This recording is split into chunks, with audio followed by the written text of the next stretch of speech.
Мен экоблогер Бекжан Аяулым 10-шы сынып оқушысы. Менің бүгінгі көтеріп отырған мәселемнің бірі ауыз су жетіспеушілігі және энергияны ысырап ету.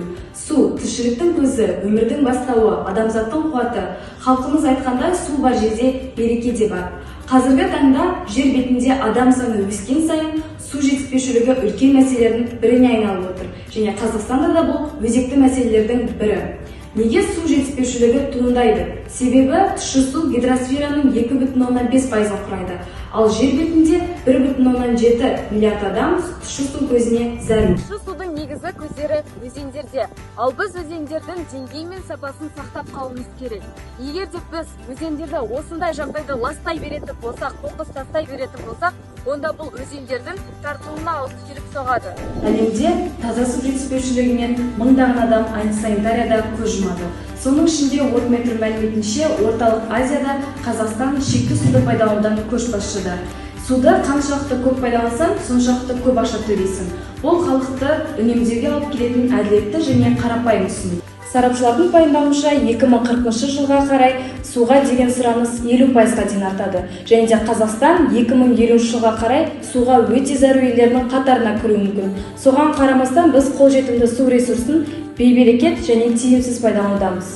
Ең алдымен суды қарапайым және тиімді үнемдеу жолдары. Ең алдымен суды босқа ағызбау.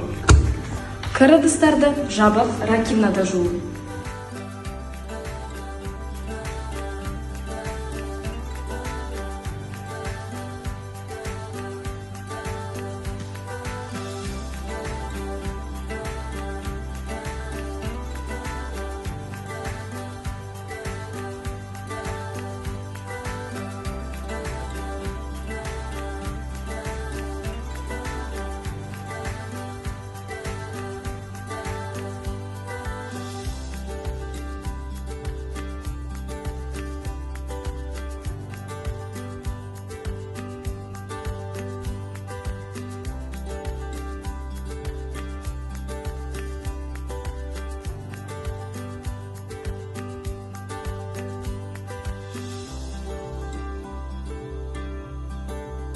Энергиясын үнемдеу туралы азайтылып жүрген жоқ.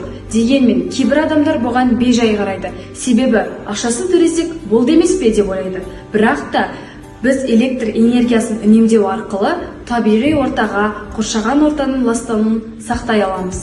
Біздің елімізде электр станциясы, су электр станциясы және жылу электр станциясы арқылы өндіріледі. Жылу электр станциясы жұмыс жасау үшін отын жағылады, ал отынның кесірінен ауа ластанады, ал біз сол ауамен тыныс аламыз. Егер де кір машинаға мөлшерінен артық киім жуылса, онда ең алдымен кір машинаның моторына зиян келеді, және де кір машина 10-15%-ға дейін электр тоғын көбірек жұмсайды. Және де мына тұрған батырмаларды дұрыс пайдаланбаған жағдайда кір машина 30%-ға дейін электр тоғын арттыра жұмсайды. Бұны біле жүріңіз.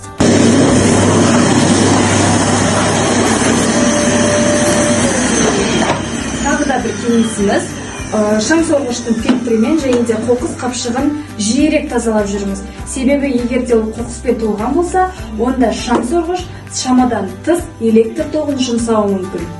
Жалпы ас бөлмедегі тоңазытқыш тамақ пісіретін газ плитаның жанында тұрмаған абзал. Және де тоңазытқыш жылы бөлмеде немесе оның жанында 30 градустан асатын жылы зат тұрған жағдайда тоңазытқыш ішіндегі заттарды суыту барысында көп энергия немесе қуат жұмсауы мүмкін. Бұны да біле жүріңіз. Үйде барынша үнемдеу әдеті сараңдықтың белгісі емес, керісінше ақылды адамның ісі. Себебі ештеңе де мәңгілік емес. Табиғатты қорғау, оны аялау әр адамның борышы.